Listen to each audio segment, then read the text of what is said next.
439 மீனவர்கள் சுட்டு கொல்லப்பட்டார்கள் இலங்கை கடற்படையால்.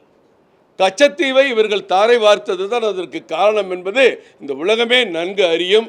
இவர்கள் மீனவர் பிரச்சனைக்காக இன்று தீர்மானம் போடுகிறார்கள்.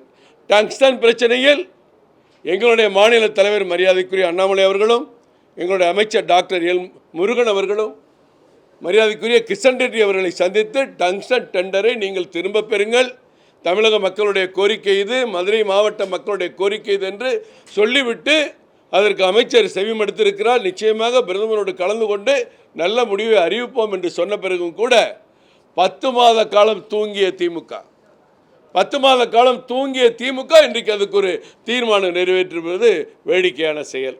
அதே போன்று விஸ்வகர்மா திட்டம், விஸ்வகர்மா என்றால் நம்ம ஊரில் ஒரு ஜாதியினுடைய பெயர் தான் நினைவுக்கு வருகிறது. ஆனால் விஸ்வகர்மா என்று சொன்னால் கையிலே தொழில் செய்யக்கூடிய அனைவரும், கையால் அல்லது கையால் உபகரணங்களை கொண்டு தொழில் செய்யக்கூடியவர்களும் விஸ்வகர்மா தான்.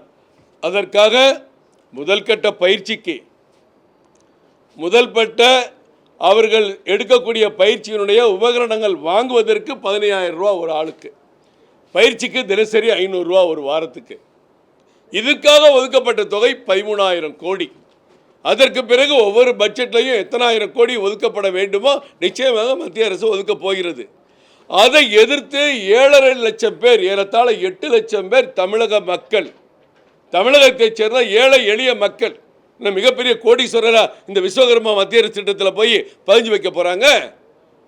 அந்த 7.5லிருந்து 8 லட்சம் மக்கள் பதிந்து வைத்த அவர்கள் ஆசையை கெடுத்து அவர்களுக்கெல்லாம் 1 லட்சம் ரூபாய் வட்டி இல்லாத கடன் கிடைக்கிற வாய்ப்பை தட்டி பறித்த திமுக இவர்கள் தனியாக ஒரு கைவினைஞர், அதில் கூட கலைஞரை சேர்த்துக்கிட்டாங்க. கைவினைஞர்கள் கலைஞர் திட்டம், கைவினைஞர்கள் அம்பேத்கர் திட்டம் நீங்கள் வைக்க வேண்டியதானே?